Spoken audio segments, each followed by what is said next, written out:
All right, let's get everybody else up in here. Did you take that big T off? I did. Okay, good to know. I Took just off the creature big habit. T. The big T, not Mr. T. All right, welcome in, guys. Everybody's here. It is the last day of March, and it is pre-Friday, which means it's time for an episode of Broncos for Breakfast. I'm Nick Kendell, and joined by, as always, Scott Kennedy. Scott, how you doing this fine morning? I'm doing good. I feel like it takes me 3 days to recover from the weekend. Kind of like when I was in my 20s, but for different reasons now. Yeah, I know. I'm still recovering from this weekend because I was acting like I was in my 20s this past weekend. So luckily, feeling much better and getting close to the weekend. Hopefully, we can do some stuff outdoors this weekend. Weather's going to be pretty cruddy to keep going forward here, but we're inching our way to May and getting excited for that. But let's say hello to some people in the chat. That's what this is all about. Talking with you guys, hanging out with you guys. Luke Wright coming in saying good morning, Nick and Scott. Have you seen Russell Wilson's new video on YouTube? It's dope. Everyone is hanging out. Even my boy Garrett Bowles is there playing pickleball. LOL. Yeah, I have seen it. I also want to give a shout out to a fellow Seattleite, a friend of mine, Marcus Boggs. There's that video of Russell Wilson, a edit of Russell Wilson in a Broncos uniform he made back in October 2021 was in the background of the video. I'm like, he's like, oh my gosh, I made that video. So congrats, Boggs. He was one of the first ones on, like, hyping the train there. So yes, I did see it. It's really fun. I mean, gosh, the energy in Denver has changed. Broncos country has changed. Dove Valley expectations have changed, and this is a team, a franchise that I think this is one of the big reasons that Russell Wilson wanted to come here, and one of the things that Peyton Manning sold him on. This team knows what they need to do when they have the guy. They haven't had the guy, but now that they do, everyone gets in line and they're all going to be pulling the same direction with you as the leader. Maybe Seattle didn't really know how to behave with that guy. Maybe they got a little bit long on the tooth, but Denver is jumping at the opportunity. I think everybody's excited about it now, and let's ride, man. Let's go. I'm so excited. It's hard. I mean, Yeah. no, I'm not gonna take shots at the Seattle Seahawks. It's not easy winning a Super Bowl, especially in the Tom Brady era. They did a lot of good things. We're a play away from back-to-back Super Bowl champions. There's a lot of teams that never win one, let alone have a chance to get two of them in there. So I think they just they had their window, and then it's tough. It's tough to keep coming back. And the way the NFL is set up, it's built to tear you down. That's why what the Patriots have done was so impressive over such a long time, because they put you lose your guys in free agency and the salary cap. You get lower draft picks all the time. So it's set up to keep cycling through like that. And the Seahawks had their run. They did. No doubt about that. Yeah, they definitely had their run and built on a rookie quarterback contract a lot with Russell Wilson. But, let's see how we can get it with Denver here. I think this is a better roster than he's had in a long time. But we're fixing to find out. The AFC West is going to be a gauntlet, and the NFC West also. Who the AFC West is matched up with this season is the best in the NFC as well. So this is going to be a heck of a season. It's going to be some teams that are pretty talented that are going to finish below 500 in the AFC West, probably. So we'll see how it plays out. Big E Bronco, good morning, everybody. Hope everybody's having a good morning. I am now. Thanks, Big E. Good to see you. Sean Burns in the house. Good morning. Good morning from US Dave. Don't know this one. Flo Ocho Cinco. Good morning from Germany. I don't know German. I wish I did. I don't. Sie sprechen Sie Deutsch. Do we go Guten Tag on that one? Guten Tag. Yes, I think that's hello. I don't know is that good morning? Is Guten Tag good morning? I don't know. Or is that just I doubt it's good morning, but it's a greeting of some sorts. I like aloha. All right, aloha is good. Yeah, aloha is good. Or in England, they use F off like they use aloha. Hello, goodbye, thank you, enough. All of it. It's amazing. They use some other words as well. That man, God bless them. Gotta love the Brits. EJ coming in. Good morning, Nick and Scott in Broncos country. Speaking of the Brits, Ethan coming in across the pond. Good morning, gents in Broncos country. Good to see you, Ethan. Always great to hang out. Jeremy Sean's in the house. Brian Dunn. We got Dave Glassman saying RCJH. Okay, you got to help me here, Scott. RC right crew joins hands. Nailed it. We did it. Smack my head. Controlled Jellahopter. Jellahopter. That's a new one for me. Brad is in the house. Good morning from Montana. Good to see you, Brad. Broncos Sunshine, formerly Broncos 17-0, formerly Broncos #1 in the draft. What a day. Pinch me. Russ is still our quarterback. It's a good day. Absolutely. Dave Glassman says 61 seconds is all it takes for a 9-to-5 man to be more They're talking about us being late. I was referring to every morning I have my volume and I turn my volume down. And every time I do that, I'm reminded of the movie Boiler Room. If Jeremy's in here, I'm sure he knows, where they're in the restaurant scene where the guy turns around and says, "You're at a 10, we could use you at about a 5," like that. So I think of that, and I told Nick the rest of that scene, which is one of my favorite scenes of all time. And so if you've seen it, check it out. Yeah, Scott's got all these movie recommendations for me, but Rob coming in. Good morning, Nick and Scott. My favorite MHH team. Thank you so much. I listen every morning while driving to work. Well, hopefully you're not commenting while driving. You're at a stoplight or about to get in the car, but we appreciate you, Rob. That's really nice of you to say. Do we have a new Chad and Zach running late? We were late. Minutes. We were a couple minutes late. Yeah. But we always, well, they go late too. So we were just a few minutes late. Jeez. I feel like Chad and Zach are typically like 15 to 20 minutes late. Going back into, well, I think their new starting time is a quarter after. So yeah. A year ago, their starting time was 10 after. Now I think of it as a quarter after. So if it's 8:15 my time, that's kind of start time. Yeah. Shane coming in with some stars saying, "Good morning, fellas. What are your opinions on Noah Fant's comments about Denver's offense, defense, and Shermer?" Big stars coming from Shane. Just a reminder, today is the last day to reach our goal. I think we're at 86%, which means we need about 30,000 stars, I think, for the day, with 2 shows to come. So definitely possible. I've seen us do more than that in a day, without a doubt. So we are getting close, but just a reminder, we've got Broncos for breakfast, and then what's today? Thursday, the Huddle Up Pod as well. Opinions on Noah Fant's comments about Denver's offense and Shermer. I'm sure he was frustrated. Talking, he got a lot of praise last night on the Huddle Up Pod about wanting to come back and mention Drew Lock, how he didn't say anything about Denver when he was left. I'm like, well, there's a difference between doing a radio interview with a Denver radio station and putting a Post-it note on Twitter, So I thought his comments, though, about loving Denver, that kind of stuff. Did you hear anything in there that surprised you, Nick? Nothing really surprised me. I guess I was a little disappointed to hear the bad talk on the way out. And I feel like I like Noah Fant as a player, but also I think there needs to be a little bit of inward introspection as well, because, buddy, you are a tight end, and sometimes, especially Tim Patrick and Cortland Sutton on the outside of you, somebody has to be a middle of the field option weapon to break some tackles after the catch. And at 6'5", 250 with your athleticism, you would think that you'd be able to do that sometimes. And he consistently was taken down way earlier than he should have. Couldn't break tackles in the open field, even though one of his best plays in his career was doing that against Cleveland. Now, I know he dealt with injuries last year. I know that I've heard from multiple people the death of his mother prior to the season kicking off really impacted him this season. So I'm willing to give him a break here, and you can be frustrated as well, but you also got to go out there and do the best you can in your performance. And not saying that he didn't do the best he could, but I would say that he left me overall wanting, given the opportunities that he had. When we're talking about running backs, we talk about balance and just, in general, you can't measure it, but you can see it. Guys that go down at first contact lack balance.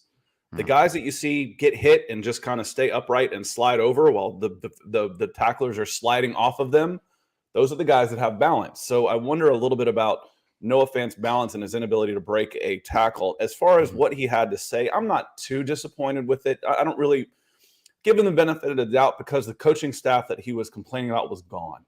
When they're gone, it's almost like playing to the crowd. It's like, oh yeah, I didn't like Shermer either.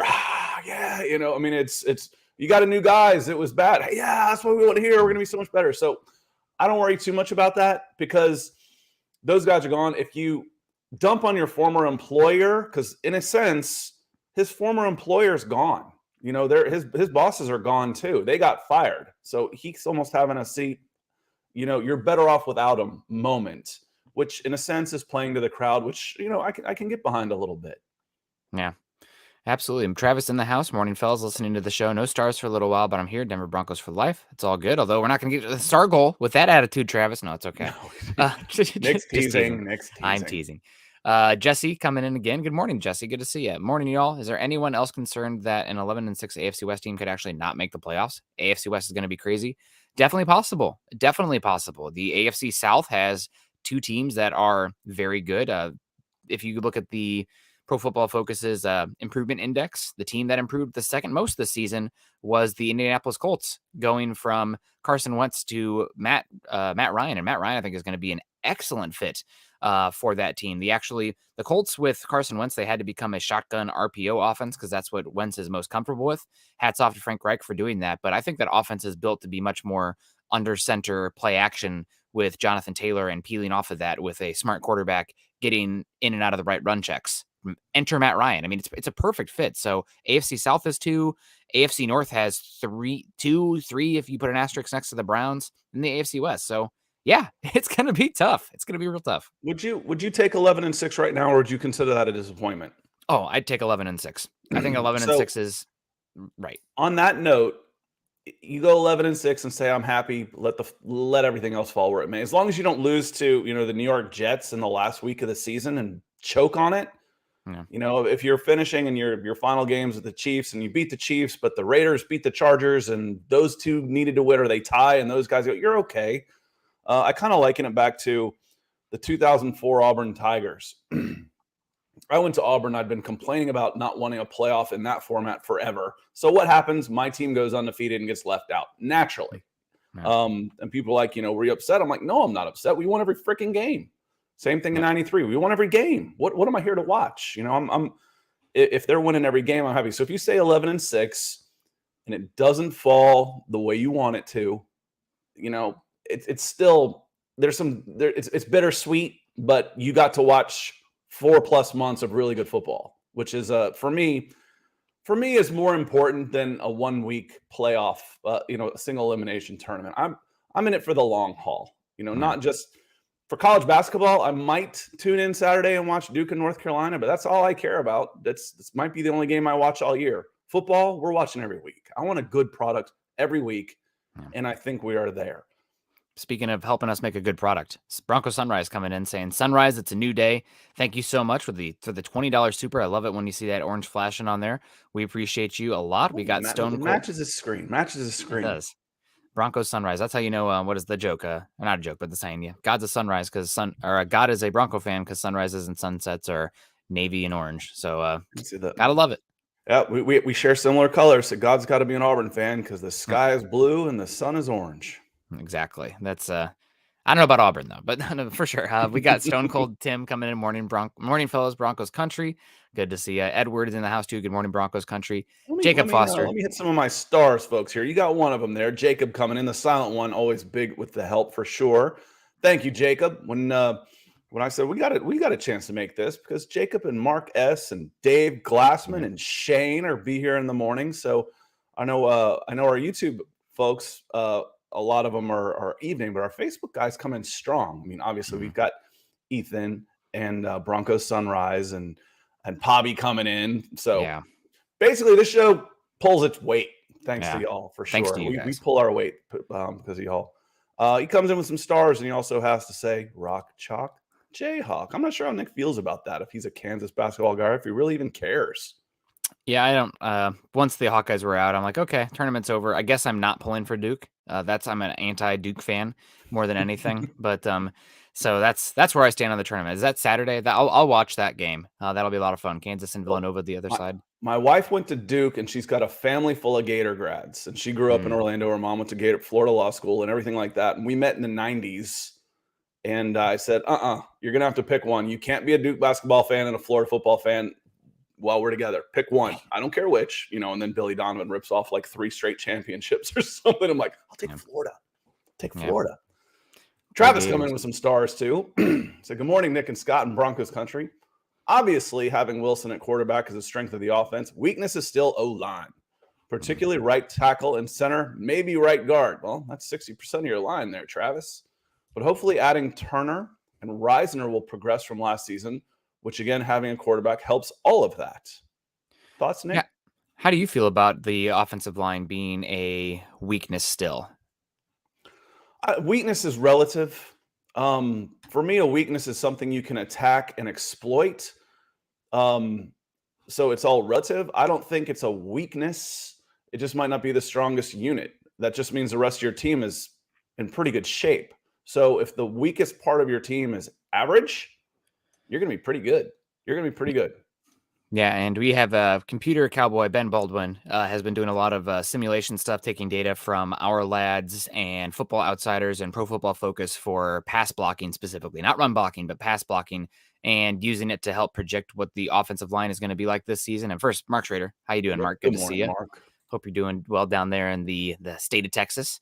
But the Broncos offensive line, I think I'll push back a little bit about the offensive line being a weakness, and this is about relativity. The offensive line for the Broncos is not. I don't think it's a 6 as this is projected here, being the 6th best offensive line in football, and this is the one that is weighted for the positions as well. As you can see, tackle, center, and guard, and they have tackle being more valuable. So the Broncos actually take a dip here with the tackle. I do disagree a bit with the center. They have Lloyd Cushenberry's pass protection being higher than I believe it's probably should be based on the tape. But still, I think the Broncos probably have a top 12 to 10 offensive line. And as long as you're not bottom 10, you should be able to function if your offensive line or if your weapons and your quarterback are good enough. I think the Broncos' weapons and quarterback are good enough. So that's definitely do I want a better right tackle option? Yes, but you have so much depth and options that the team isn't going to fall apart because of the offensive line this season. I think the very high floor. Sorry, I thought I had this right. I'm following along with the chat, and Peter Middleton comes in with some stars that definitely need a right tackle, a guard, and maybe even a center in the draft.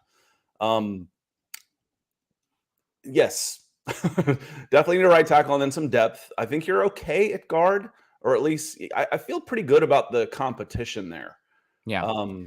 Hopefully Miners takes that leap up that we think he can based on being a Denver Bronco for a full 5 months leading into the season instead of, a couple of weeks. And he knows where he is going to be playing. Again, we've gone through this before. I won't rehash everything, but rookies are preparing to be draft picks, not preparing to be Denver Broncos. Yeah. And a lot of that has nothing to do with football. So that he can just be a football, get his master's in playing right guard, February, March, April, May, June, July, and August means come September, we're hopefully going to see that leap. What I was talking about though is I saw Mark Schrader come in here with good morning, and I was on my timeline on the right here where I was like, Mark will probably come. And then he came in and I was like, wait a minute, I didn't give Mark his due. And I'm like, no, I didn't miss it. He just came in with the double. Where are you here? With the double exclamation points and the huge stars. So wow. Mark, good morning. Yeah. And thank you very much. Thank you very much. When we reach goal tonight, I'm going to make sure that they say Mark Schrader, Jacob Foster, Shane Daniels, and everybody that's such a big part of Broncos for breakfast. Yeah, that's big time. Thank you so much, Mark. We also have a few more other good mornings coming in here. Trevor Sandel, good morning, fellas in Broncos country. Benjamin Flores, always awesome to see you. Good morning, fellas. Go Broncos. Andrew Morrow's in the house too. Good morning. And Wyatt Horning, Nova basketball is where it's at, Nick. Nick, I love my Hawks, but Nova comes first. Oh, Wyatt, you're hurting me now. I saw where Fant said about the Broncos again. I'm sure it's just smoke, but I want him in blue and orange again. Yeah, I mean, who knows what it's going to be, what Noah Fant's career is going to be, but again, I just have he went out there and played, but offenses, if you watch, what's one of your more fun offenses in the NFL for the tight end, Scott, in your opinion? I mean, Chiefs, San Francisco. San Francisco's the one. Anybody that Brady's throwing to. Yeah, that's very true. Well, San Francisco, they do a great job, and credit to Kyle Shanahan for this, but also, Jimmy G and George Kittle, but they do a lot of quick passing too, where the whole point is to get your playmakers in space in a one-on-one situation where you make one guy miss and then a big play can happen. And from what I could see watching the Broncos, there was a lot of opportunity last year for Noah Fant in a one-on-one situation against a cornerback or a safety. And if you make that one guy miss, it's off to the races, explosive play. And by God, he never did it. Like, it just didn't happen. I know he was dealing with an ankle injury, but again, you were a first-round pick of the tight end. I would have to imagine his broken tackles over expected had to be close to the bottom in the entire NFL last season. So do you want to be utilized more down the field? Sure. I was at the Iowa-Minnesota game back in 2018 where he caught a 50-yard sail route for a touchdown and then rode the boat right in front of Minnesota's band. That was awesome. Shout out to Noah Fant on that one. But you're a tight end. You're not going to be utilized as a Will Fuller type or a Deshaun Jackson. There'll be some seam routes and maybe you want some more, but if you're getting one-on-one opportunities to make plays after the catch, you should take advantage of them. And I didn't feel like he did as much as he should. Now, some of that is a quarterback, some of that not getting in there in time, et cetera, et cetera. But I don't think there was meat on the bone. And to be like, oh, I didn't get used the way I wanted to. I don't know. I just maybe do better in the role that you had because you're a tight end, not a 4-3 wide receiver. And frankly, it's kind of like being the coach's kid. We are much harder on our own. Mm-hmm. So Nick feels a little disappointment that his Iowa Hawkeye is not being awesome. Yeah. Speaking of being awesome, I wish I could share the folks that we got 41 watching on Facebook right now. So y'all get to see this on your side of things. And I wish there was a way I could show you on here other than, just hyping it up. Because when someone comes in with, let me count the zeros here. 1, 2, 3, 4, 10,000 stars, like Michael Ranquillo just did. My screen flashes, bang, on my Facebook feed. So it's really cool. And you're watching. So, Peter Middleton, who got to watch, and Mark Schrader, getting to see that, you got to see it. So, what Michael Ranquillo just did for the show. We know what Michael Ranquillo did for the show. And we want everybody that is watching and listening after the fact to know what Michael Ranquillo just did for the show. Michael, wow. You're awesome. Thank you so much. You're a big reason we're here. So, appreciate you for sure. So going back to Fant again, I'm gonna put a bow on this. There's some disappointment there for sure. I've said I want to see him get used in, you don't want him running stops. You don't want him running hooks. You don't want him running, speed outs. I want to hit him in the seam. I want to hit him on drags where he's already going full speed and I hit him in stride. Good luck. Good luck trying to catch him. I don't want him stopping and starting. Yeah. Speaking of stopping and starting, that was my voice that was deciding to stop. We'll see if we can't get it cranked up again here.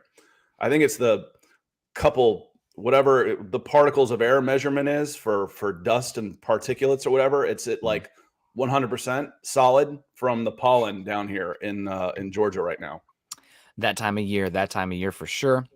Shandy Bracey saying, hit the like button, folks. Support our guys in any way. Glad to catch you guys live. Thanks again, Shandy. And also, make sure you guys are hitting the like button up here. Make sure you like, subscribe, and share on YouTube if you're watching us there. We really appreciate it. So, now let's keep it going. Jacob Foster. Jacob and Michael are going to take it upon themselves to make sure we hit that goal before we even get done, before we get done with this show. So everything else will just be gravy for the boys tonight. Yeah, let's get it done tonight. Yeah, heck yeah. You said tonight. You kept saying tonight. I'm like, hey, we could do it this morning. You never know. Carolina Lynn's in the house too. C. Beeston is in the house. I did want to flash Andrew Morrow. Not like, woo, but because I said him earlier, but I didn't show him on the screen. So shout out to Andrew Morrow. Good to see you.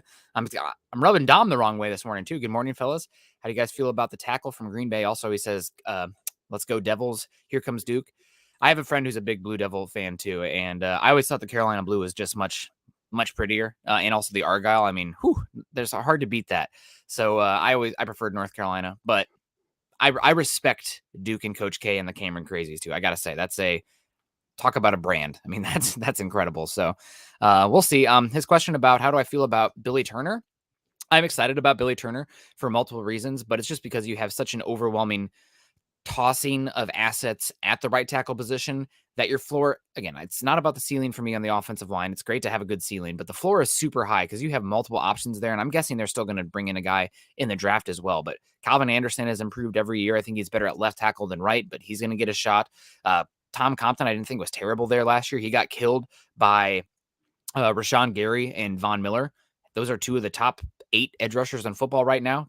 You're probably going to have to help every single tackle not named Lane Johnson or Tristan Wirfs on the right side against those kind of guys. So again, it's like we can't find a linebacker to cover Travis Kelce. Do you see that guy around? Because I sure as hell don't. It doesn't exist. So that's kind of the thing with the right tackle there. You're going to have to help them pretty much no matter what.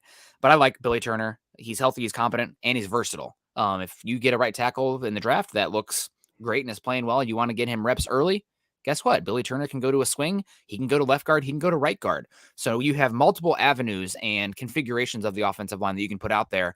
That means that if you have to deal with injuries or somebody steps up or somebody doesn't step up, you can go different routes to really, really improve the offensive line. You're not just stuck with what you have going week one with how it's lined up.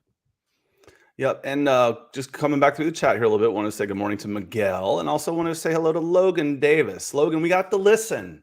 We have to listen if we're going to get on me for something. Like I said, I get enough crap for things I say. I don't like getting it for things I don't. It was Auburn. Auburn went undefeated, not LSU. In college, it's different. At the time, there were only 2 teams that got selected, and it was a beauty pageant, not a win it on the field type of thing. So if someone says, if my team goes out and wins every freaking game and isn't picked because they've got 2, that's basically a tryout. That's not in your control. What is in your control? Winning every game you play. If my team wins every game they play, I'll be all right. That's why I watch. If they didn't make it for some reason, now that is impossible. So we said 11-6. 11-6 is very different than going 17-0, Logan. And it's NFL versus college. Apples, oranges, Auburn, LSU, Tigers of different stripes. Where are we going? Okay, no, Stone Cold coming in here teasing me here. Nick, you like North Carolina? I like North Carolina's uniforms. I also was a big, when I was younger, watched the Bulls a lot when they were the dynasty team. That's some of my first sports memories. So I said, I did like Jordan, and because of that, the North Carolina Tar Heel Blue. But you also support the St. Louis Cardinals. Yes, I do. All about the St. Louis Cardinals. You kill any smalls. Hawkeyes, Broncos, St. Louis Cardinals. After that, don't really care. I mean, don't have enough time. Hockey, I guess go Kraken, Blues, whatever. Avalanche, if that makes you guys feel better. But let's get in here. Shane Daniels saying, let's ride Broncos country. I'm sure with the Stars coming in here supporting us. There you go. And Travis as well. Amazing Stars, Broncos country. I gave what I could till tonight. Give it to us, Travis. Don't save it for tonight. Come on. No, I was kidding. Come on, Travis. Don't make me beg. No, I'm kidding. Thank you so much, Travis. We support you. And we hope you're doing well. So we want to start going through the topic now that we're 30 minutes into the show. Yeah, that's kind of how it's been going for us, right? That's just like saying hello to everybody and how the chat dictates us. Let's say hello to Ashton first as well. Good morning to you, Ashton. Awesome to see you. Broncos, we're going to be grading the offense today, and we're going to break it down by positional group. The only one where we're going to kind of clump them together will be the interior offensive line. We're going to put center and guard together. But other than that, though, quarterback, wide receiver, tight end, running back, offensive tackle, interior offensive line. So let's get it going here, Scott. I think that we should jump in on the offensive line first, just because we'll save the best and most important for last. And we'll go with tackling. How do you want to grade this? Do you want to do letter grades, or you want to rank it out of 10? How do you feel? We could go 10 and then convert it to a letter grade. Okay. Out of 10. Okay. Sounds good. I mean, that's kind of how it works. Anything between 7 and 8 would be a C, 8 and 9 would be a B, 9 and 10 would be an A. For sure. Below that, and you're in trouble. Yeah. You're in trouble. Absolutely. So, do we put the 2 tackles together, or do you grade them separately? I mean, I think you should put them together. I think you do put them together. And right now, I feel like we're about a C+, honestly. Like a 78. If I'm looking at Madden and I'm looking at my scores and I average them together, I'm like, that's about a 77, 78. Yeah. Because you've got competency, but not greatness on the left side. And competency is good. You can get by with that. And then you've got average at best on the right side. So a little bit plus on the left side, a little bit better than average. So 83, 84, a low B for the way Garrett Bowles is playing. But you could get better than that, especially as the quarterback play changes, as the scheme changes, as the players next to him improve, behind him improve. He could be better than that. On the right side, I think it's still a little bit more of a question mark. I think you're looking at the 75 range. You're looking at just a solid C right there. So to combine them both, and I'm talking about C+, or as Peter says, B-. It's right there in the same atmosphere for me. Yeah, I'm going to give him a B- myself. And this is also, it's not just the starters, it's the depth. And that raises the group up a lot as well, because you can withstand injuries. Yes. And it's so important. Cannot overstate how important the depth is going to be on the offensive line this year, because the units that when they fall apart, it's going to, Broncos fans, it's when Broncos have an injury at right tackle and you go to Michael Schofield and you single-handedly lose a game because Khalil Mack has 4 sacks against him. Broncos should be able to withstand injuries and different assortments of their line of scrimmage this year because of the depth they have at tackle for this season. It's a long-term need. I'm going to be screaming that at the draft because I think edge is the biggest immediate need. But offensive tackle, Garrett Bowles' contract, the way it's set up, you have him for 2 more years. But if his plays dips, you're probably going to want to move on from him 2 years from now. $16 million saved, only $4 million dead cap to move on from him before 2024. That's something to consider. There's a reason they probably haven't touched his contract yet, because they want to see what he looks like to have that flexibility to move on if he does drop and play. And then after that, the right tackle, all 3 of them are on 1-year contracts. So it's definitely a long-term need. But this year, I'm going to give him a B-. And I think that might be the highest graded offensive tackle group in the AFC West, because the right tackles in the AFC West are abysmal. They're absolutely freaking terrible. Lucas Niang has not looked good for the Chiefs. And that doesn't mean you're good. We're not grading on a curve here. You kind of are grading on a curve, though, because we're not. Okay. We're not grading on a curve. This isn't by comparison, because the right tackles don't play each other. I just want to make everybody feel your right tackle isn't good enough. Your right tackle's not good enough. It doesn't make him better just because the other ones are worse. Now, if it doesn't mean that you're not going to get killed in that spot. So we're not grading compared to other right tackle positions. We're grading on the competency of our position to face other edge rushers. Well, I just wanted everyone to feel a little bit better, because everybody's like, oh, our right tackle. I'm like, have you seen these other guys? We might stink, but we're going to kill their quarterback. Yeah, that's exactly. Well, maybe, because our edge rushers are concerning, but that's a different conversation. It's kind of like, a couple of comments here real quick I want to get to. Stone Cold Tim on Twitch saying competition is good, but not excited about that. And I get that. The old quarterback phrase, if you've got 2 quarterbacks, you don't have one. Yeah. Right now you don't have one right tackle. You got some guys. You'd love to have a right tackle with some depth instead of competition. You'd love to be in that situation. Yeah. And then I want to hit on Joey's comment right here, because we can do this. We can. So remember this comment, Nick, because we can do this. Mm-hmm. Though I think we would have to probably force the trade, because the PFN simulator does not value players in trades. I just, for the heck of it, threw in Kyle Pitts as a trade, and I couldn't get a first and like anything else after for Kyle Pitts. I'm like, okay, you're nuts. So we might have to figure out what we think he'd actually be worth, and then maybe force the trade, because PFN under values that. But I think we can do this. We can do this next week. Throw Jerry Jeudy in a trade to Green Bay and see what we can get back. So yeah, it's a good idea. Seems like the team to watch out for a potential wide receiver trade would be the Jets, with one of their early round 2 picks. I think they have 2 in the top 8, and those are picks that they are looking to move on from for a potential wide receiver. The names that have been mentioned have been Deebo Samuel, AJ Brown, and somebody else, wide receivers who are about to get paid. And those teams might not be interested in paying them, but maybe there's a Jeudy to the Jets fit as well. Who knows? I mean, he did moss them in that game. Maybe that left an impression on their team. But I'd avoid that one. I'd sit out my year. Yeah. I'm in Atlanta, for God's sakes, and the Jets are a dumpster fire. Yeah. Yep. I don't think it's going to happen. You're selling low on Jeudy in that case. Maybe he plays great this year, and you're saying, I can't imagine. And then also, after 3 years out of the league, he can get a contract. Maybe he would even hold out for a new contract. And then you kind of say, oh, we like you, Jeudy. We don't want to pay you market resetting our top 10 money, especially because we just kicked the guarantees down the road on Cortland Sutton and Tim Patrick, making it us less flexibility in the future to pay wide receivers. So, we'll worry about that when we come to it. I don't think it's right now, though. XOXO, Mr. X, and Dr. Science. Man, I don't know if you've changed your YouTube name, because I'd remember this one. Yeah. That's appreciate the super sticker, sir. Thank you for joining the show. If you are new, or if you are just a changed name, we're glad you're here regardless. So thank you very much. Also a Let's Ride as well. So thank you so much. I like the name. Well, yeah, let's keep it going here. I think the offensive tackles, though, I'd give them a B-, just because the floor is so high. C+ is probably right around the area, but I think it's going to be fine, and that's okay. That's it's more than okay. Interior offensive line now, I'm going to give them a solid B. I'm not a big fan of Lloyd Cushenberry as starting there, but you have depth and so many options in different areas that you can go this year that you're going to be cutting. You're probably going to be cutting a quality player there. I think Dalton Reisner is a good fit for the scheme. He should be better there. He's a really good pass protector. And last year I was hard on him early. Guess what? He turned it around and played much better the second half of the season. I actually thought he was a really good pass blocking left guard. One of the better ones I watched last season toward the second half of this second half of the year.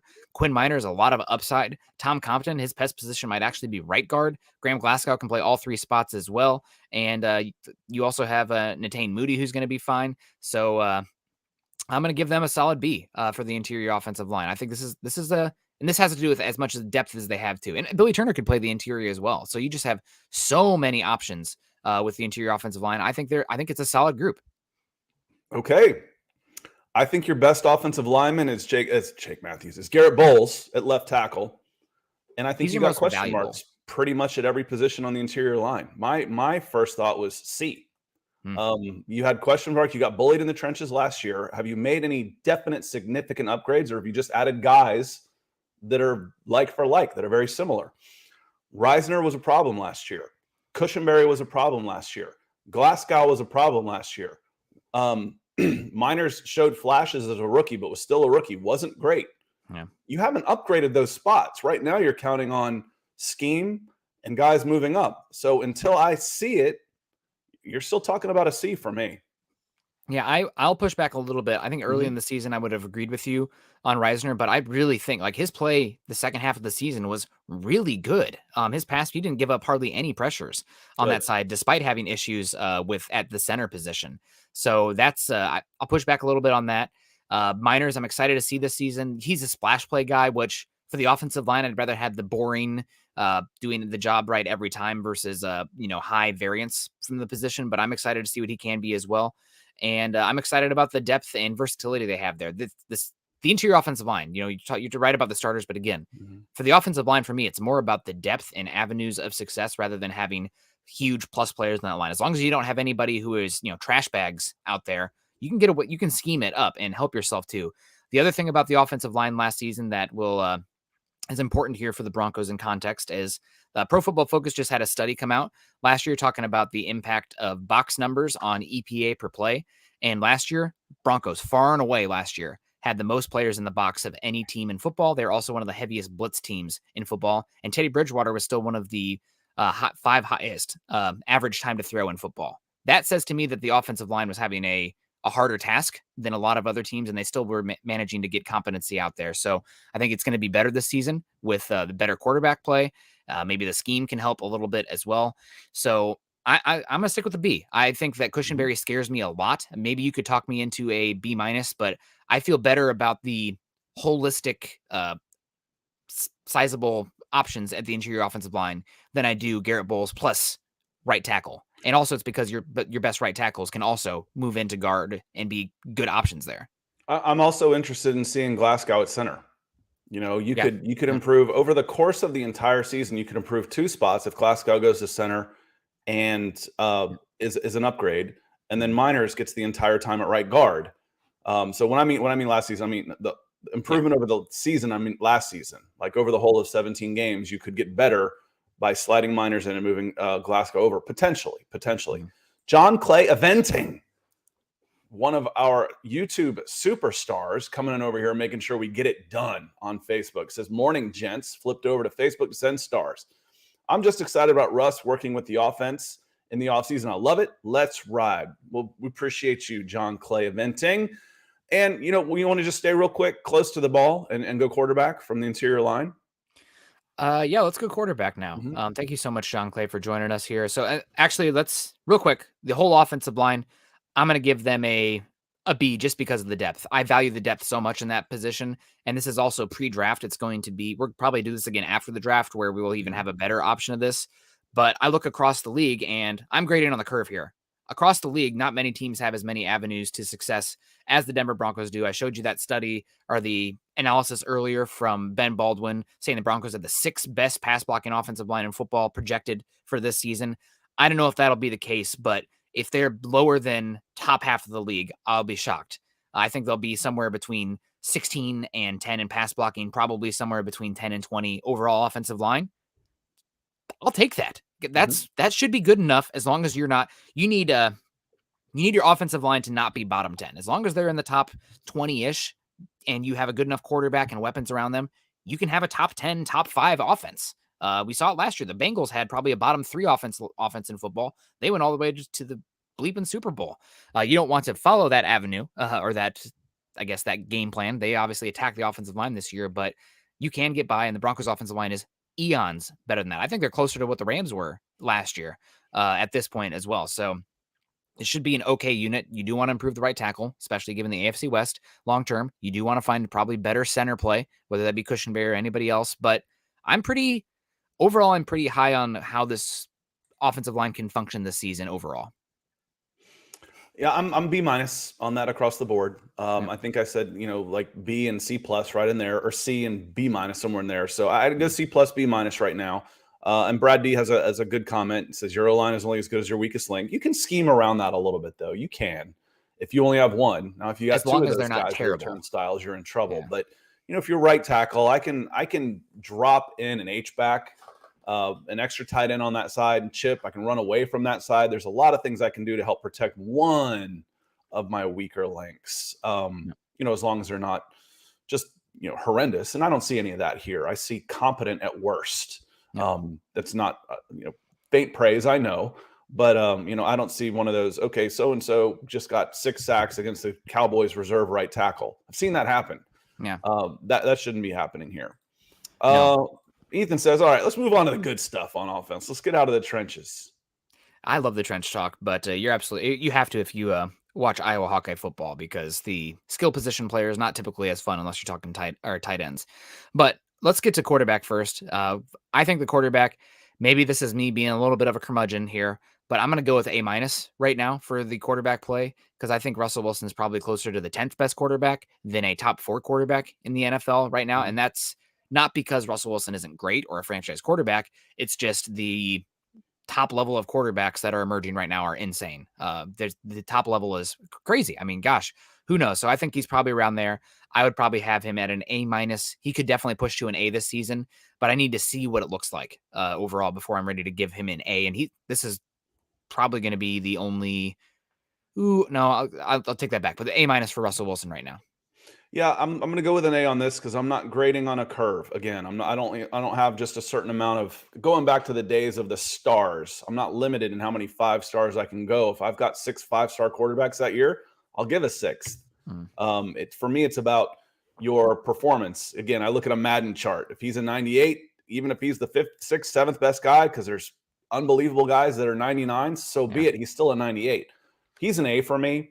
The different things you can do. Plus, I think he'll be reinvigorated to a certain extent, playing with things to prove and all of that stuff that it's just going to give him a jolt that is going to the Denver Broncos get to be a beneficiary of. And his down year was like 26 touchdowns and 6 interceptions. We talk about floors all the time. His floor has been a B+. So the weapons he's got, the excitement that he's got, the extra work that he'll put in the offseason, not just for himself, but for the rest of the team, how the rest of the team rises because they're excited to play like this. All of those things, he's a solid A for me. Well, I didn't let you push me in the interior offensive line earlier, but you're going to push me on this one. I'm going to change it to an A. I'm going to give it an A. You're right. It's not just the on the field ability too. I think the big thing that sells me on it is the direction of the franchise. And now that we have a talented adult in the room, everybody is like, who's the dude? There's no question about it. Everybody's pointing to number 3 in Denver right now. So the real question, I guess, becomes if he's an A, is he going to get a MVP vote for the first time in his career? Yeah. He hasn't gotten one. You've got to make a run, with very few exceptions. You get to the championship game. He takes Denver to the championship game after 6 straight years of missing the playoffs when he's clearly the upgrade, the difference, really. I mean, you point to it, say Randy Gregory, maybe, if Randy Gregory gets healthy and goes out and has 20 sacks, that's one thing. But when Russell Wilson takes a 7-10 team that was 5-11 the year before, and you make a run, he will absolutely get MVP votes. Absolutely. There was a I don't remember if it was Twitch or not. There was a comment here about, no, I don't want Alberto blocking. And no, I wasn't talking about Alberto blocking. I was talking about bringing in basically a glorified, undersized tackle at tight end that you use in that type of set. Lee Smith, Buffalo Bills, retired this year. fits that bill. So that's how you can help him. When you're playing 2 tight end sets, not Alberto and as that type, but you can Mercedes have Lewis. You can do different things, and you can take a guy like that and drop him off the line. You can put him in at fullback. You can do things to help out one weak link. And Jacob Foster, if we're not close, you guys can see the stars because you can see what I can see, and it's that far now from goal. And Jacob coming in huge again. Thank you so much. We're pretty close. You want to go tight ends? Speaking of tight ends, where are we at? Yeah, let's do tight ends next. I'm going to give the tight ends a D right now. Maybe that's a little bit rough, but Albert Okwuegbunam has not been very healthy in his career, and he's not a very good blocker as well. Okwuegbunam. He has not been very healthy to date. Also, I think this is a Broncos team that's going to want to live in an 11 personnel. And guess what? If you're living in 11 personnel, your tight end has to be able to block. And that makes me worried about his avenues to the field, unless the Broncos are just going to kind of give up on that. But if you are running 12 or 21 personnel and leaving 2 of your wide receivers on the bench a lot of times, that's going to be an issue for me. That's not getting your best personnel out there. That's also not getting the personnel that fits what Russell Wilson does best out there. So that concerns me a bit. I want a little bit more of a complete tight end there, rather than somebody who is, height, weight, speed, but doesn't play to their size on the line of scrimmage. So that's a concern for me. I do like the Tomlinson signing. What is it? 1 year, 1 million, something like that. That's, that's a fine signing because it's not going to impact it. It's like a pop quiz in class. Oh, you got a C on the pop quiz. It was worth 0.2% of your grade. Okay, that's fine. And then Andrew Beck as well. He's fine. He's not really a difference maker out there, but you have somebody to play a role that maybe you're not going to use so much, so it doesn't matter so much. But right now, it's probably a D plus right now. I don't really care so much. Again, back to the pop quiz grade. The offensive line the tight end positions not a big part of your final grade. It's just a little blip where you didn't do so well on that single pop quiz. Yeah, I'm a C on here. I think Albert Okwuegbunam is a competent guy. He's an NFL player. He's right now average. C is average. That's where I am on that. And then, you don't have a lot behind it. But again, if you look around the league, there aren't a lot of weapons at the tight end position. There's not. So, he's coming off about 330 yards, I think, last year as the number 1 guy, could be in the 600, 700 range. That's pretty good. I think for me, he's an average NFL tight end right now. C is average. So I'm going C. And then most people don't have 2. So I'm not too worried about who's behind him right now. Most people don't have 2 weapons at the tight end position because most of the teams, when you go all down the roster of 32, they don't have 1 that is a real threat for sure. And Eddie coming in, Eddie Frutos had a question I wanted to answer. He says, when is free agency over? In a sense, never. Never. In a sense, it's never over. If a guy is not under contract, you can bring him in pretty much whenever you want to. Where it starts talking about is when are the guys on the last years of their deal, when do their contracts expire, and then when does it open again to start signing those guys? And that happened like March 1st or whenever it was. So that's where you get the idea of free agency is starting. That's when a new batch of players comes in because their contracts have expired for that year. But free agency, if Melvin Gordon's sitting around in December and isn't playing and hasn't signed a contract with anybody, you can sign him. You can bring him in December for the stretch run. It's crazy to me. I think there should almost be a lock on, a little bit sooner than that on when the playoff roster should be locked for that. But, aren't players being brought in the middle of playoffs? Eric Weddle. If they were really good, they'd be on rosters, but that's a little strange to me, honestly. Yeah. But you can do that in a monopoly, because it's not like there is this incredible Canadian Football League or Central American Football League where these guys are just awesome players and their season just ended and you're going to bring in the star running back from the Mexico City Diablos. All the best players are already here because you run a monopoly. Yeah, absolutely. And I'm going to switch my tight end grade to a D+. I loved Eric Tomlinson signing. He's that good of a blocker, and I've been screaming for a good blocking tight end in a while. Broncos definitely need a more all-around tight end. Maybe Albert Okwuegbunam can become that. I think with Nathaniel Hackett's recent comments, the team maybe doesn't view it that way, but we'll see. Mark Schrader saying, give the tight end to C. Albert Okwuegbunam is still a question mark. Yes, he is still a question mark, and the depth and avenues for success behind him aren't great. That said, it's a deep tight end class this year. You don't have to take one. I think the Broncos they will take a tight end in this class. I would be looking for one day 3. I think that's where you're going to see a lot of value at the tight end position in this draft class. But who knows? I know Trey McBride ran a 4.58 4.53. We just 4.53. 4.5s. He was in the 4.5s, which is good for his size and whatnot. Mm-hmm. I don't think he played that fast on film. He's the opposite of Kyle Hamilton, who played much faster than what he ran. But if he's there at 64, even though I don't value the tight end position, and Russell Wilson doesn't utilize the tight end position as much compared to the wide receivers as far as EPA per play. Still, you want to have good players out there and different avenues to succeed. I'd be fine with the pick at 64. I'm just not looking to. I definitely wouldn't trade up for him. All right, here's my question on here. Alberto, is he a question mark, or is he just you know what you've at least got, right? No, he's a question mark because he's been injured his first 2 seasons. He hasn't played. So you can't, if you don't know that you can count on him. Yeah, then that's a question mark. Okay, and that's why my idea is a lot for me.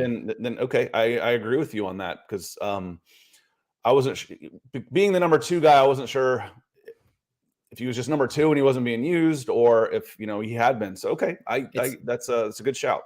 He's missed a lot of games. Howie frickin' Day coming in with some big frickin' stars. Just popping in to say, go Broncos. Let Russ cook. Denver Broncos for life. Appreciate you, Howie. Thank you so much. Pop in anytime. We don't mind the pop in here at Broncos for Breakfast. Seinfeld shout out. That show went off the air in 98. That was a good year. The home run chase. The home with Sammy Sosa and Mark McGuire. Broncos winning Super Bowl. That was a long time ago, and it just doesn't seem that long ago. I mean, yeah, I said I was sitting in a room with a bunch of 20-somethings. You couldn't make Seinfeld references. I didn't know what the hell you were talking about. Like, Friends has gotten better. Friends has had a rebirth. So for the people get the Friends, but Friends and Seinfeld for 90s kids, it was it. Scott, we got that one. This is one I wanted to get to. Yep. I'm going to steal this one from you. I'm going to by just reading DWI guys here. Ethan, wide receivers has to be an A. Has to be an A. I think so. There's question marks here, but at least what you've got. If you go wide receivers and you think, I've got 3 good ones. I've got 3 good receivers at least. Jerry Jeudy is good. Tim Patrick is good. Cortland Sutton is good. 2 of those 3, and depending on how you feel about Patrick as a possession guy, 2 of those 3 have a potential to be great. And then a wild card is KJ Hamler. Mm-hmm. I feel pretty darn good about the wide receiver position going into the 2022 season for the Denver Broncos. Yeah, I'm between an A and an A-, just because I need to see what it looks like, and there are some pretty good. Again, I can't help it. I look around the league and use those as bars to grade our team as well. I do think about it on a curve a bit. As what is the league like right now comparatively? There's never been more talented wide receiver play in the NFL than there is now, which is kind of crazy because these guys are getting paid crazy contracts. But still, I think I'll go with the A here. It's a low A though. It's like right on that if a 90 to 93 or 90 to 92 is an A-, they're like a 93, which is right there. I need to see what Jerry Jeudy looks like with Russell Wilson, because again, if you look at Russell Wilson's heat map historically year over year, the middle of the field is blue. He does not utilize that. And that's one of the reasons his completion percentage over expected is always near the top in the entire league. It's because he's hitting plays outside the hash mark down the field where other quarterbacks aren't hitting them. And he has to hit those at a higher rate to be successful because of how limited he is working the middle of the field. Jerry Jeudy on the daggers and the ins and all working from the slot. I want to see what that looks like with Jerry Jeudy. I don't think it's a clean, we have a better quarterback now. Jerry Judy's going to be a star. I need to see what it looks like with Russell Wilson. I don't know if it's actually the best pairing for where I see Jeudy winning versus where I know Russ has attacked the field. I feel like Jerry Jeudy can be the outlet, the safety net, broken plays when he extends, when Russell Wilson extends a play, who's the guy that's going to be coming across the middle, coming back to the ball the most, and then having good run after the catch type of yards. Yeah. You can scheme to him, of course, but every broken play, I feel like the number one option at the top is going to be Jerry Jeudy. And again, when you've got 3 good ones, a couple of them have potential to be great. You feel pretty good about that. And let me see. It scrolled down a little bit. I'm going to get this one real quick. Yep, go ahead. Jeremy says, if Wilson can utilize Jeudy like Lockett, we could be rolling. I don't see Jeudy as much as a Lockett comparison as I do KJ Hamler, the small speed guy who can win on slot fades and burn you deep and create space like that. I think one of my favorite comparisons for KJ Hamler coming out of Penn State was Tyler Lockett. They have very similar body types. They win similarly. I think Lockett was much better at Kansas State winning contested catches down the field, but I think KJ Hamler fits that mold a little bit more. I think if there's any player you want to look at Jerry Jeudy or for Russell Wilson's career and be like, Jerry Jeudy can win like that guy, it's probably Doug Baldwin. I think that is the name to look for. Much more of a route runner, winning vertically, some middle of the field stuff. Still a lot of it's like outs and hitches and slot fade stuff, but we'll see. I am over the moon excited for Tim Patrick and Cortland Sutton, though. Those 2 guys should dominate with Russell Wilson, the way they win. I am so excited to see what those 2 do this season with Russell Wilson and this offense. I'm excited that Steve's coming in with some stars. Thank you, Steve. Appreciate you. And then Gabe coming in saying, is there a wide receiver in this draft that can crack our solid 5 wides? Yes, several, like a dozen. How many of those will be available when you're picking? That's a different question. Then you start getting a little bit more limited. Yep. Does first pick 64? That's right. Yep. First pick 64. Then it becomes a little more interesting. Can you get a guy that can crack that rotation at 64? I still say yes. I know you've got a few guys in mind, Nick. Yeah, I really like. I'm looking for. This is kind of maybe something where some people are like, "Why do you care about that, Nick?"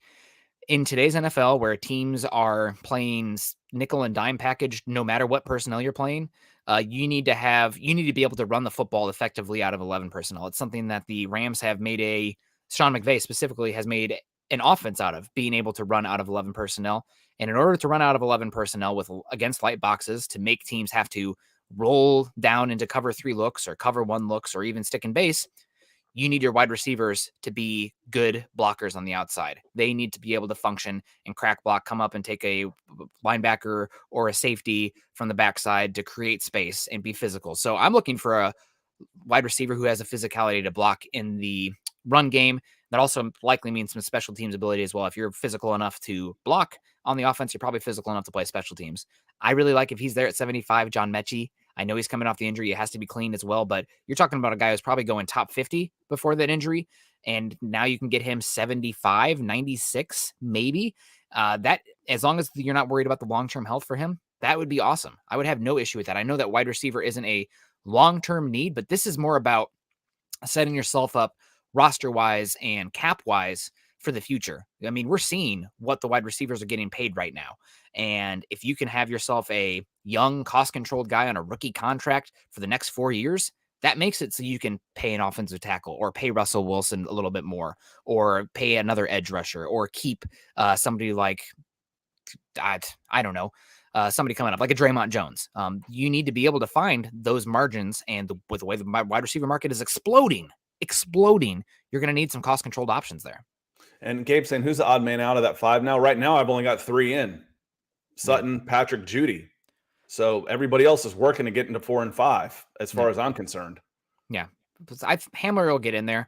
He'll have to be healthy. Yes. That's the point. He's not in there yet. He's definitely not in there yet. So Gabe, I've only got 3. There's 2 spots up for grabs. Yeah. Noah coming in with the metaphors. Appreciate you, Noah, coming in green. So we're going to Will Smith the crap out of the Chiefs this year. You can even say we're going to rock them. So, yes. Wah, wah.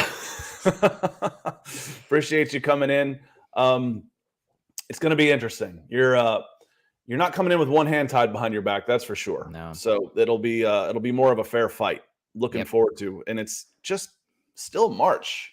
What do we got? The 31st, last day of March. Still March. It's tomorrow is draft month. Woo-hoo. It is. We're getting there. April showers, baby. Hopefully not as much here in the Pacific Northwest. It's been so dreary here. Seth Williams makes the 5 wide receiver spot. Definitely possible. The thing about the 5th wide receiver spot is, and this is, again, it's going to get some eye rolls from some people here. you have to play special teams. You have to be able to play special teams. Otherwise, you don't have an avenue to the field because you're not going to be on the offense as much. It's the third phase. So Seth Williams, definitely possible. But if he's not working as a gunner, a returner, a blocker, et cetera, in the special teams unit, he's going to be a game day inactive and not be my fifth wide receiver. Mm-hmm. Yeah, he's good. Unless you're top 3, then you got to play special teams for sure. And even then, I didn't mean Kaleon. I'm not sure what this is in reference to. I think, he's in defensive end. Mm-hmm. We need a defensive end. I can't believe we haven't taken one high in this long. I don't know exactly what you mean by defensive end, because you could be talking the edge rusher. Or you could be talking Yeah. I shout out to George Payton because he used the word edge when he was talking the other day. God bless him. We have an actual GM who uses current terminology for players. Once he says off-ball linebacker, I'm going to fall out of my chair. But definitely the Broncos edge, I think, is the biggest concern right now, because the guys you were relying on, you can't really depend on. Randy Gregory, he should be good to go by the start of the season. Should be good to go. And how long is he going to be until he's feeling healthy, if at all? This sounds like I'm getting some Bradley Chubb red flags here. Speaking of Chubb, I don't know about him. Kaleon's talking about the defensive line that aren't in the 3-4. The 3-4. So the McTelvin Ajims. Yeah, Draymond Jones, McTelvin Ajim. They took McTelvin Ajim 2 years ago. Pretty high. Second, wasn't it? That was a pretty high pick. He was the 95th overall pick. That's why he wears 95. So third, okay. Late third. Yep. So this is the year. Typically, it takes defensive linemen, interior defensive linemen drafted in that range 2 years, 2 off seasons of off-season conditioning and weight training to get there. So this is a big year for him. And we have special teams. We better have it this year. You might this year. Maybe that was the problem. We forgot. Like, what do we need players for special teams for? We don't play special teams, at least not well. And we still got one more position, Scott. Saved, even though they don't matter. The running back. So yeah, we didn't grade that. I did that just to make sure that Ethan was still with us here till the end. Yeah, his favorite. Running back, I'm going to give the running back position a solid B right now, because Mike Boone has a huge question mark. Behind Mike Boone is Demaria Crockett, who is probably just borderline rosterable kind of player. And I really like Javonte Williams, but last year he was a little bit too boomer bust for me out of the gate. And I had a little bit of questions with his patience and vision. And that is something that is a concern for the wide zone scheme, given how patience and vision is probably one of the most important things for him. So I think he's going to be fine. He played much better down the second half of the season as well, with the not being so much tackled behind the line of scrimmage or being stuffed. But it is a question mark until it's not. And don't know about Mike Boone as well. So I'm going to give them a B+ and feel solid about that. Williams is a good player, maybe not a top 3 running back right now. And you don't have... Did you just change your grade in the middle of it? Because I meant to say B+. I meant to say B+. Excuse me. Okay. Because that's where I was too. I'm like, okay, I'm going to grade a little bit higher than Nick on this one. Like, wait a minute, I was going to do B+. I don't remember hearing that. Excuse me, I meant B+. So yeah, I go B+ too, because I think you've got a legit, really good number one. Not necessarily on that stratosphere of the elite guys yet, but can be. Let's regrade here. The small-ish sample size of a rookie. Now what happens when you're getting 25 carries 6 weeks in a row? What are you going to look like then? So I would go B+ for now. It's still a strength. Running back is a strength. What would you do? Where would you grade it if they signed back Melvin Gordon? Let's say a 2-year, at least A- for sure. Because then you've got he's a B back, a B+ back, and you give me an A and a B+, and you're talking about an A there. So I'd be very happy with him back again. Contract doesn't bother me as long as it doesn't prohibit you from taking someone else. When you're starting to knock on the door of the salary cap, which you're not really yet, there's still plenty of space there. Then I start worrying about, okay, did he get 5 instead of 4? Did he get 6 instead of 4? Then I'll start worrying about it. At this point, what turns into a 1 year, $3.5-4 million deal for Melvin Gordon, I think it'd be pretty good business. Yeah, no, I definitely agree with you on that one. So it'd be fun. I think if you brought in Melvin Gordon, I'd give him an A. Melvin does have to cut down on his fumbles. I'm concerned about that, but he's a damn good pass protector, which I value a lot in my running back. You kind of have to have that. And that would really solidify the room this season. And I think that as much as people want Russ to cook, become like a 60, 65, 35 pass run split, there are a lot of people who are much smarter than me when it comes to scheme and X's and O's that say that the amount of routes that are in Russell Wilson can throw and you can utilize, you probably need to be closer to a 55-45 split typically. So that means you're probably still going to be leaning on the running game a good bit to utilize the middle of the field and to try to draw bodies into the middle of the field. So, and take advantage of when teams are playing too high or playing light boxes. So getting another running back, I think, is still something to consider. And I know that I'm very much I actually had Robbie, who was on a show last night with Benjamin Albright and Ryan Edwards, and they referenced me because he said that Broncos should take Chad Muma at 64 if he's there. And they said, oh, Nick hates linebackers. Nick Kendell, linebackers don't matter. I'm like, I don't hate linebackers. I just hate first round, top 10 picks, top 20 picks at linebacker. When you're at 64 and that's your best guy available, it's already so hard to get good players that far. Take the best guys. You can bake in positional value still, but you should take the best guys. Thing, I'm never going to say that to an NFL linebacker because they may be the scariest dudes on the planet. Yeah, I think I'm as tall as Josie Jewell, and I'll say it to him. He's nice and quiet, so I'll just tease him about that. No, but at 64, I think if linebacker's the best player available, that's fine. And if you think I'm tongue in cheek, linebackers don't matter. Me talking about running backs is even more so. But with where the Broncos are picking, if Breece Hall or Kenneth Walker are there at 64, I'm take the pick. I love Javonte Williams. Those are guys who would go. Those guys would have gone top 20 in the draft 10 years ago. And because of the way the position is changing, the devalued nature, they're going to start falling more and more. But Kenneth Walker and Breece Hall are very good running backs. And everybody screenshot that one. I'm complimenting an Iowa State player. You won't hear that very often from me, but very good running backs. And if they're there at 64, I'll take them. So I guess that goes to show the positional value talk. It changes depending on where you're picking in the draft. There's ranges where you need to probably look elsewhere in the draft just to protect yourself. Well, that's the whole idea of value. Yep, exactly. Yep, but that's just wanted to add some nuance to value. So Nick, we're at an hour going on 7. We're in the 67th minute of the pod. I think it's probably about time you get us out of here. Absolutely. So can we run through the grades one more time? I can't remember what I gave her, but yeah, no, that's fine. Go ahead. We gave tackles. I think we gave him a B-. I think you gave maybe a C. Oh my God. That's the biggest number I ever saw in my life. God. Those are pounds too, so you got to round up. And this is closing out March. It's not just closing out the show. We're done. Yeah. Thanks, everybody. Done for the day. I'm speechless. Closing out March with a bang. And again, someone said to me when I think Ethan did something like this at the beginning, and someone said in here in chat is like, y'all are focusing too much on the money or something like that. I'm like, it is absolutely humbling. It is. What am I supposed to say? It's humbling that y'all would do this for us because of us. It's 100% humbling. So speechless. Ethan, offense is a 4.0 because it's a grade A, the closer. Yeah. So I'm going to leave that up here while we run through. Yeah.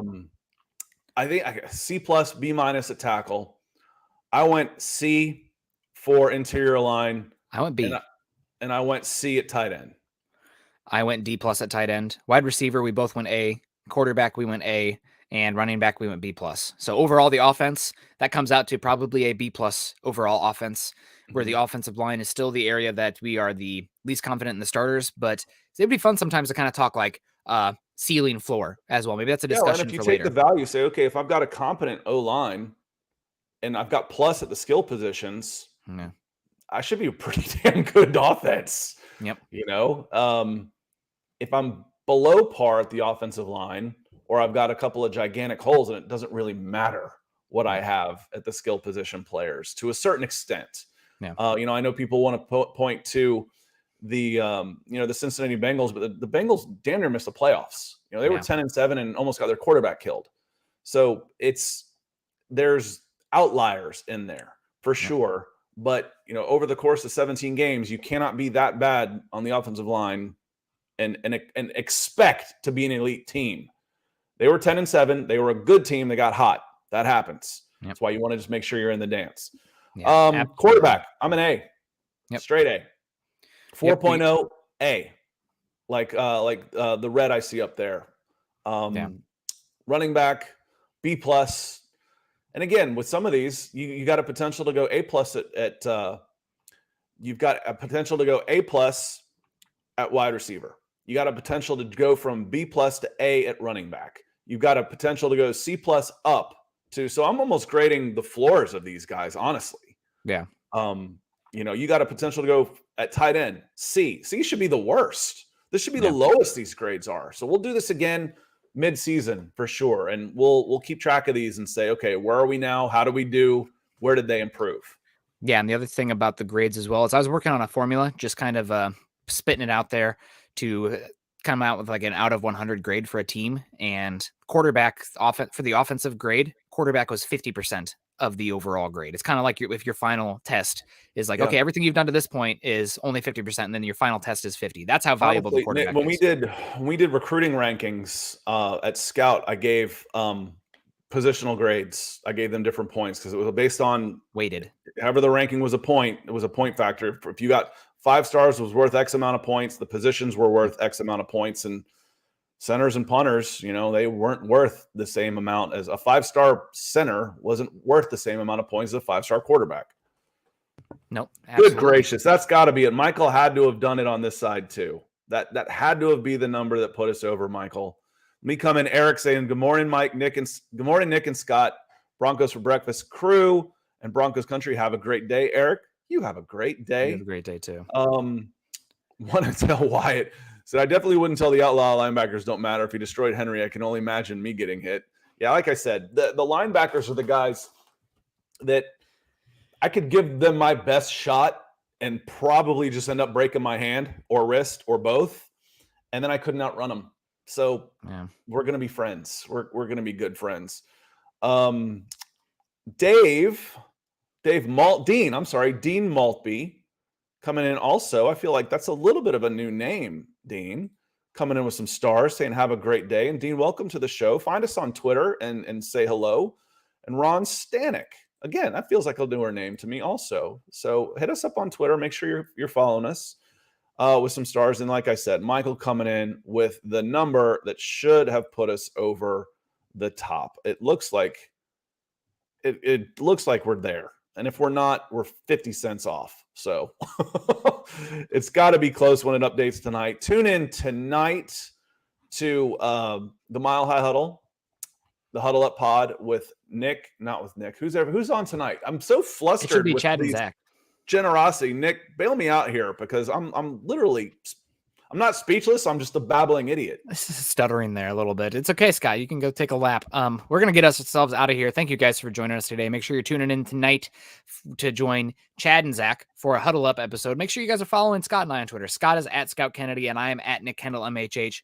And while you're there, please follow us at Huddle Up Pod as well as at Mile High Huddle. If you haven't done so yet, make sure you guys hit the like button on the way out. It says we have 60. Good number there, considering the volume of people that we have in here. So make sure you're hitting the thumbs up, the like react, the angry react. We got an angry from Zebulon. Thank you, Zebulon. I'm angry about giving the tight ends a D+ too, but sometimes it works out that way. Subscribe, like, and share on YouTube. Also, make sure you're following us on Facebook at facebook.com/Mile High Huddle, as well as facebook.com/Mile High Huddle Pod. And Apple Podcast folks, if you go to iTunes, make sure you find the Huddle Up Podcast, scroll down. Please leave us a 5-star rating and a review. It helps us a heck of a lot. Get out there. If you haven't done so yet, do it. If you thought we were a 4-star show before, now we're 5, go back there and change your update. We'd appreciate you. I changed my grades a few times. You guys can do that too. If I can change my grades, you can. So we appreciate you. And again, YouTube, subscribe, like, and share.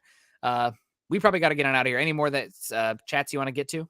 Hell, Dave coming in, taking my 50 cents to heart, saying I can help with that. And he did. And I'm looking at it too. Y'all can see it on Facebook. You can scroll over and see that thing move over. And there's just a slight hint there. Save it for them. They can get the glory tonight as you hit goal. We'll be at 99 cents and say, we did the heavy lifting. You take the glory. You can be the quarterback. We'll be the offensive lineman. Doing the work, getting it in the morning. Absolutely. Thank you, John Clay, for your support as well over on Facebook.